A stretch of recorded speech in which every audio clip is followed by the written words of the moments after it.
From the Broadcast Center at BCIT's Burnaby Campus, this is All Talk Radio. You're listening to 1680 The Crow. This is your 10 o'clock news on 1680 The Crow. I'm Zach Clark. iPhone recalls, artificial intelligence, and medical mosquitoes all coming up. But before that, it's Max Mashman to tell you about the stories our reporters are covering today. All right. Thanks, Zach. So today we have reporters covering the Ministry of Housing. They're doing a press conference announcing new affordable housing for both seniors and families. We also have the Ministry of Health announcing a expansion to Burnaby Hospital, obviously a very vital hospital in Metro Vancouver. And we have a reporter there covering that. And last but certainly not least, in new original reporting, we have reporting on the vaping epidemic, an alarming statistic coming out showing almost a third of BC teens use nicotine products. And it's Suicide Prevention Month, so for the record, we have a longer form interview entirely focused on that. And outside of that, breaking news, a member of BC United is jumping ship to the BC Conservatives. So Deska Richard will be talking about that at the 10:30 cast. All right, back to you, Zach. Thank you for that, Max. TransLink says it's partnering with e-bike company Lime to give Canada Line riders discounted alternative options during times of track maintenance. TransLink says riders at select stations along the Canada Line can get a 40% discount on Lime's shared vehicles by scanning a QR code from mid-September till the end of October. The Surrey Board of Trade says Canada's immigration system requires a revolutionary change to make sure it's serving both new and existing immigrants. CEO Anita Huberman says the system has significant gaps as certain occupations aren't valued by the country's immigration system. A leadership dialogue held by the board Tuesday says the emphasis of work experience placed on new Canadians doesn't reflect the reality of other countries, and also said housing prices are driving away new Canadians. Groups of parents across Canada are calling for a higher quality of air in schools, citing concerns about COVID and the flu as we enter the colder seasons, as well as wildfire smoke and other pollution. University of Toronto engineering professor Jeffrey Siegel says portable HEPA filters combined with high-quality filters in school vent systems will reduce both viruses and pollution. We often think about things from the cost perspective. How much is it going to cost to put a good filter in the classroom? How much is it going to cost to upgrade the HVAC? And I think that's the way we've done it, and I understand that's kind of how we do a lot of things in society. But the real thing we should be looking at is what's the cost of not doing it.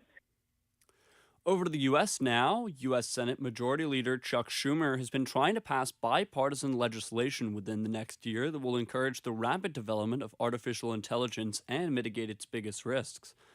On Wednesday, Schumer is holding a meeting with some of the country's most respected technology executives to ask how Congress should approach this legislation. The closed-to-public meeting will include some big names like Mark Zuckerberg, Elon Musk, and Bill Gates. In international news, North Korean leader Kim Jong-un has vowed support for Russia in their ongoing war with Ukraine. The talks lasted 4 to 5 hours and are of great concern to the U.S. that North Korea may end up supplying arms to Russia. A French agency has ordered Apple to remove the iPhone 12 from the French market, saying it emits levels of electromagnetic radiation that are too high. The National Frequency Agency told Apple to implement all available means to rapidly fix this malfunction for phones already in use. Apple disputed the removal and says the phone complies with all regulations surrounding radiation. Scientists in the Honduras are using mosquitoes to fight dengue, a painful fever-like disease plaguing the Honduras area. Dengue fever affects as many as 400 million people in 130 countries every year. It is described as the worst kind of influenza imaginable, has been nicknamed break-bone fever because it's so painful. Scientists are hopeful that they may one day eradicate the disease. It's 16 degrees and cloudy here in Vancouver, a high of 19 with a low of 13. That was your 10 o'clock news on 1680 The Crow. I'm Zach Clark.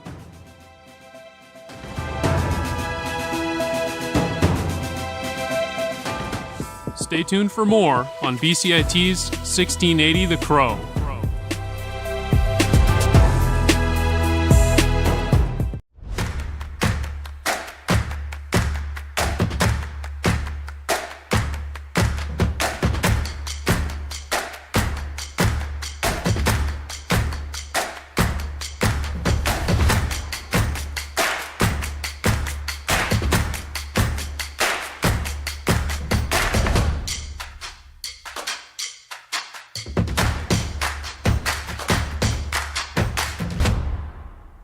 everything is changing to digital. Everything is online.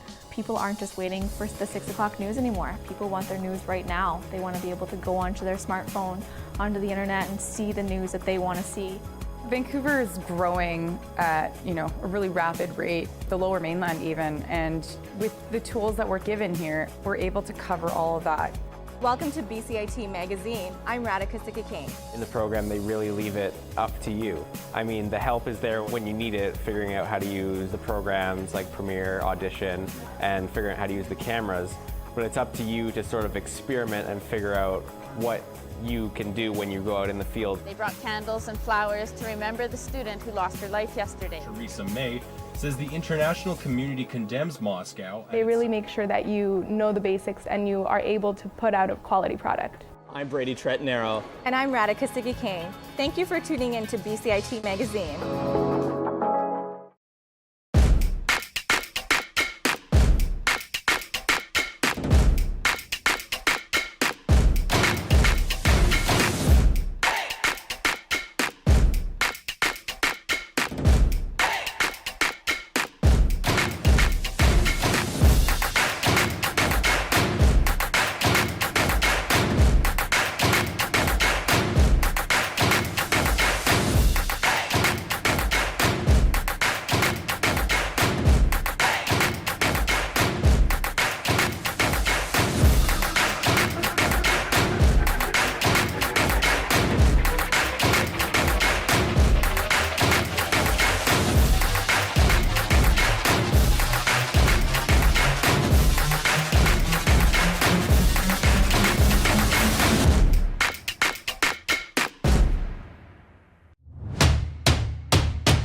announced it's planning on closing their only unionized location in Vancouver. The reason Starbucks has given for closing the location center around the expiration of the lease and the added cost of renovating it for future use.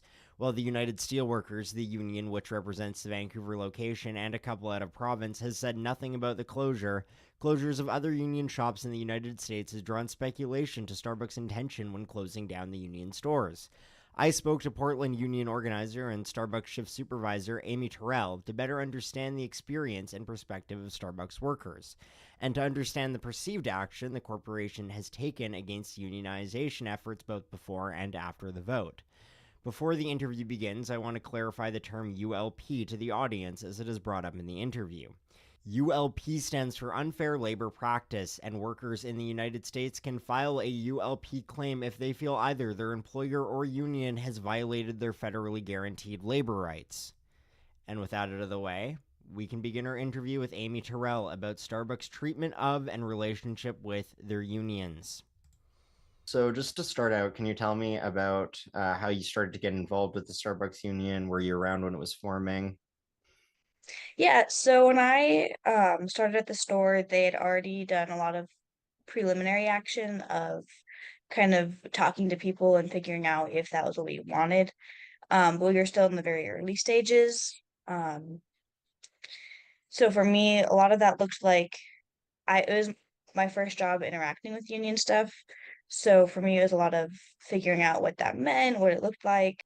I wasn't super involved from the very beginning because I didn't know. And it happened around, I want to say when I first started, we were talking about it around like December.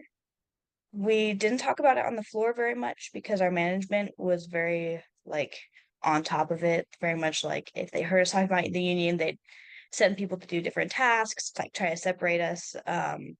So there's a lot of like meeting outside of work. We created a Discord, that kind of stuff. All right. And how about after the union formed? How were you involved? How involved were you? How involved are you right now? Yeah, directly after the union formed, things at the store were pretty tense, because we had some people who were like really anti-union. And so there was just a lot of like tension and people weren't quite sure where we were going to go from there.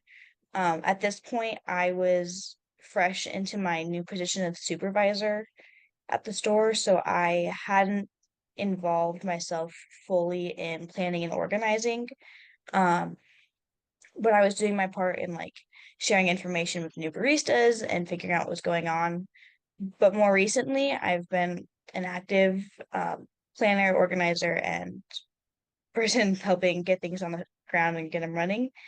I have participated in every strike. We've actually just had 2 recent walkouts. Yeah, I have helped all of our new hires get into our Discord, learn what a union is. I'm essentially doing now what others had done for me when I first started. Um, and right now, our union process looks a lot like, hey, this thing's been happening at work recently. We don't like this. What should we do about it? And it's resulted in walkouts, strikes. We've had marches on the boss, that kind of stuff. Yeah. And can you describe a little bit about the most recent walkouts? So our store has a 3-person safety minimum, meaning that there should always be 3 partners in the store just because we can't leave just one person upstairs behind the bar. So if we only have 2 people in the store, we can't run breaks or let people go downstairs to get prep or do any cleaning. And for the past week, I was only given 1 barista for over 2 hours of open hours, which meant we wouldn't have been able to run breaks. We wouldn't have been able to change our standing water. We haven't been able to keep up with brewing coffee or cleaning our lobby. So not only our safety, but we wouldn't have been able to support like our customers and make sure that they have a good experience. So me and my fellow barista Taryn on Friday and Saturday, we walked out early. Essentially, we just closed the doors as soon as there was only 2 of us in the store because we wanted to show management that we aren't going to be open when there's only 2 of us. Like we won't allow that to happen. And we still closed as normal. We made sure that the openers would still have what they needed. I did all my like supervisor tasks with money and the tills. We just closed in a way that would show them that they can't leave us with just 2 people for 2 hours, but we would still do our job because we care about the store. Was there anything you felt like they did to hinder your efforts to unionize in the process of you guys doing that?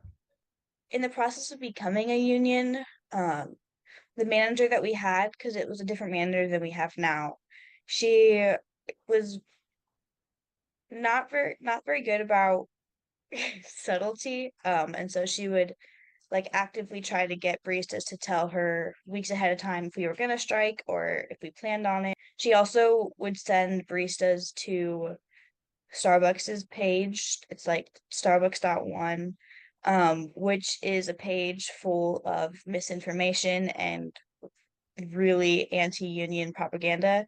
And that was her way of kind of being like, look, you don't need a union. Look at this page. Trying to get people to not vote yes for the union, or then to be anti-union after we voted. So there's always been a sense of our Starbucks managers don't want us to communicate with each other or learn from each other. They always want to be the one to give us the information because the information they're giving us is all propaganda. And do you feel like there were any repercussions post unionizing? We are lucky to have not received many. We had 2 firings that happened, which we filed ULPs for because we believe it was due to the fact that they were union organizers. And then we have a couple, we have a shift lead who received a write-up the day after a strike where they were one of the only shifts in the store that day. That seemed pretty fishy. But generally speaking, we haven't seen much retaliation the way that other stores have. Can you describe some of the retaliation that you think may have gone on at other stores?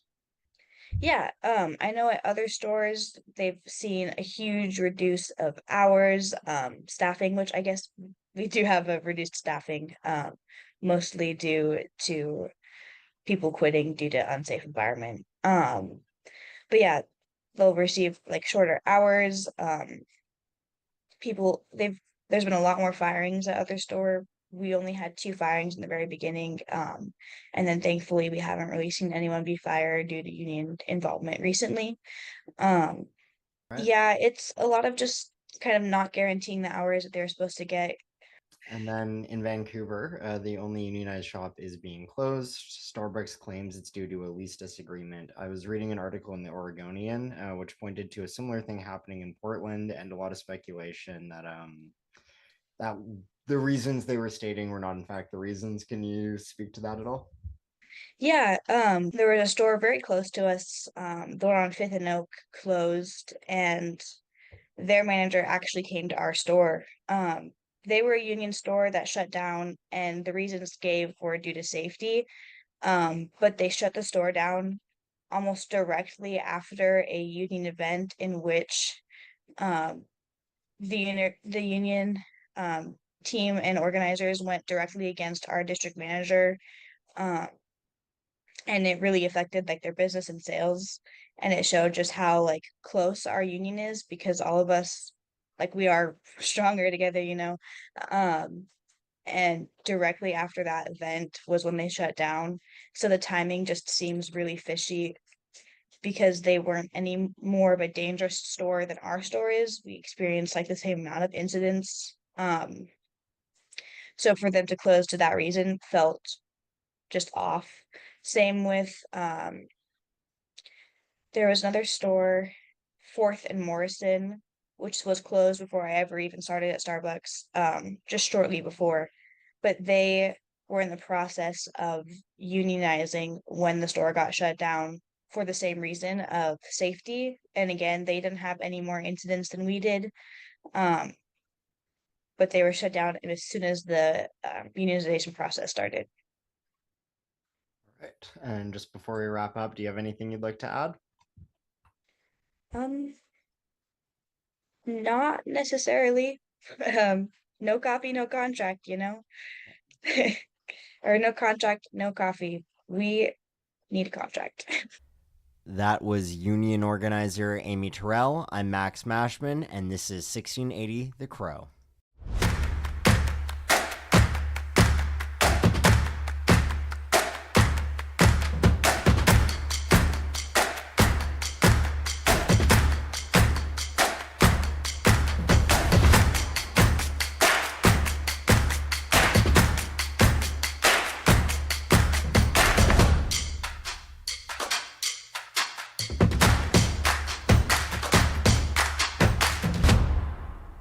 everything is changing to digital. Everything is online. People aren't just waiting for the 6 o'clock news anymore. People want their news right now. They want to be able to go onto their smartphone, onto the internet, and see the news that they want to see.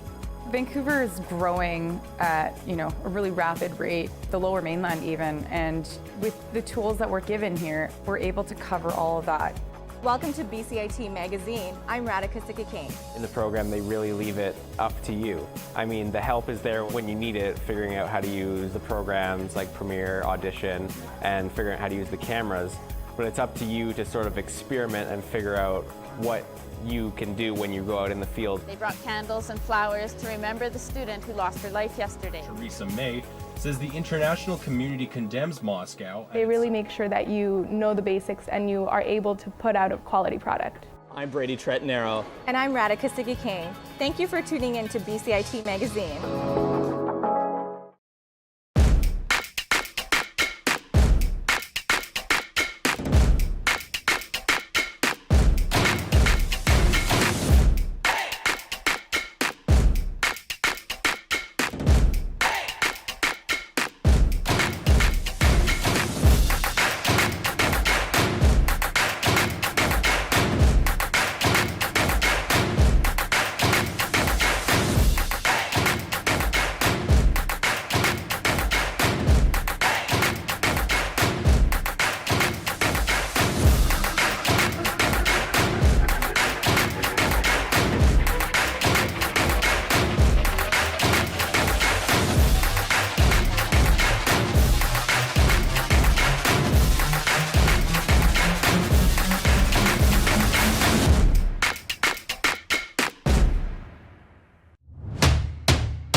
Everything is changing to digital. Everything is online. People aren't just waiting for the 6 o'clock news anymore. People want their news right now. They want to be able to go onto their smartphone, onto the internet, and see the news that they want to see.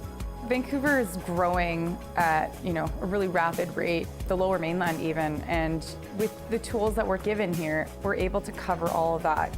Welcome to BCIT Magazine. I'm Radhika Sikakane. In the program, they really leave it up to you. I mean, the help is there when you need it, figuring out how to use the programs like Premiere, Audition, and figuring out how to use the cameras. But it's up to you to sort of experiment and figure out what you can do when you go out in the field. They brought candles and flowers to remember the student who lost her life yesterday. Theresa May says the international community condemns Moscow. They really make sure that you know the basics and you are able to put out a quality product. I'm Brady Tretnero. And I'm Radhika Sikakane. Thank you for tuning in to BCIT Magazine.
From the Broadcast Center at BCIT's Burnaby Campus, this is All Talk Radio.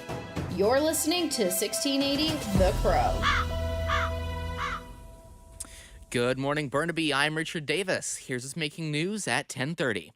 We begin with a developing story. The BC legislature is about to look a little different as Abbotsford South MLA Bruce Banman has jumped ship to the BC Conservative Party. This means the Conservatives, led by Nechako Lakes MLA John Rustad, previously the party's only MLA, is on par with the BC Green Party. In a statement, Banman said, quote, "I'm proud to join my friend John Rustad as the voice for everyday hardworking people in British Columbia's legislature," end quote. Stay tuned to 1680 The Crow for updates on this story. While city officials say the Burnaby City Hall needs to be replaced, it won't be at the proposed Metrotown site.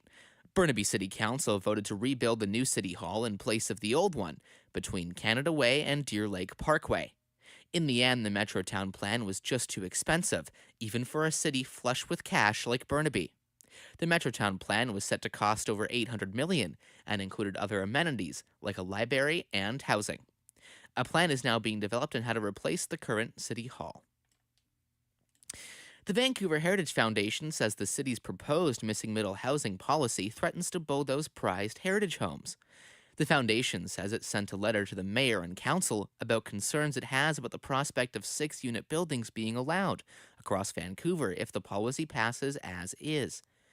The foundation says only about 30% of homes on the city's heritage registry are protected, and they could be torn down for multi-unit housing under the missing middle plan.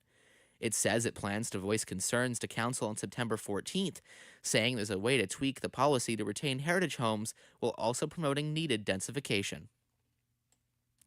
Regional officials in the Okanagan say residents poised to return home after evacuation orders are lifted should brace themselves to return to neighborhoods that won't be the same as they left. Lance Kayfish, the City of Kelowna's risk manager, said people returning home should exercise caution in fire-impacted areas where trees may be in danger of falling due to fire damage. Kayfish says wildlife will also be more visible in areas in the absence of humans, warning drivers of deer and even bears, which have been seen by conservation officers. Central Okanagan Emergency Operations say 4,858 properties remain on evacuation alert in the region, and 380 properties remain on evacuation order. Now, a new poll suggests a growing number of Canadians believe it's time to reconsider the country's ties to the monarchy. The Canadian Press's Adam Burns has the story. Percent of respondents to the Leger poll said it's time to rethink ties now that Charles III is king. That's a 7-point increase from March. Just over half of respondents agreed with the statement that the monarchy in Canada is outdated and does not have a place in the 21st century. A third believe it's part of the country's history. Charles ascended to the throne a year ago following the death of Queen Elizabeth II at the age of 96. Adam Burns, The Canadian Press. Emergency workers uncovered more than 2,000 bodies in the wreckage of Libya's eastern city of Derna, and it was feared the toll could surpass 5,000 after floodwaters smashed through dams and washed away neighborhoods. The UN Migration Agency says the weekend flooding has displaced at least 30,000 people. ABC's Ian Pannell has more. Huge swaths of torrential rainwater, but then the dam water essentially surged through the city itself, cutting a wide swath through the city. As much as a third of the city is reported to have been washed away, along with many people. So we're only just discovering really the scale of the damage. The images that have emerged online do show significant devastation. These can be densely populated neighborhoods. They're certainly not prepared for defenses against this level of water. The head of the delegation of the International Committee for the Red Cross in Libya says the city of Derna was submerged by waves 7 meters high that destroyed everything in their path. To weather now, we're at 17 degrees and cloudy outside our studio in Burnaby, with a high of 21 today. It's t-shirt weather. It's looking like a sunny week ahead, going up to 21 on Thursday and Friday, with a high of 20 on Saturday. I'm Richard Davis for your 10:30 news update on 1680 The Crow. Stay tuned for more on BCIT's 1680 The Crow.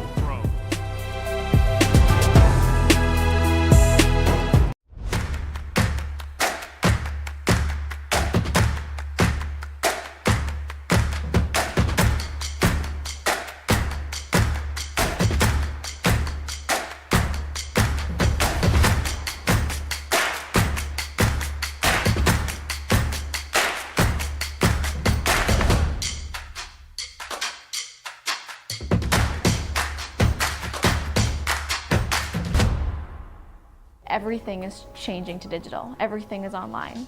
People aren't just waiting for the 6 o'clock news anymore. People want their news right now. They want to be able to go onto their smartphone, onto the internet, and see the news that they want to see. Vancouver is growing at, a really rapid rate, the Lower Mainland even, and with the tools that we're given here, we're able to cover all of that. Welcome to BCIT Magazine. I'm Radhika Sikki-King. In the program, they really leave it up to you. I mean, the help is there when you need it, figuring out how to use the programs like Premiere, Audition, and figuring out how to use the cameras.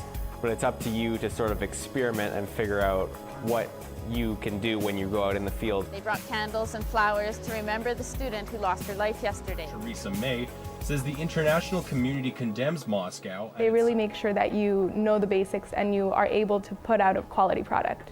I'm Brady Trentanero. And I'm Radhika Sikki-King. Thank you for tuning in to BCIT Magazine.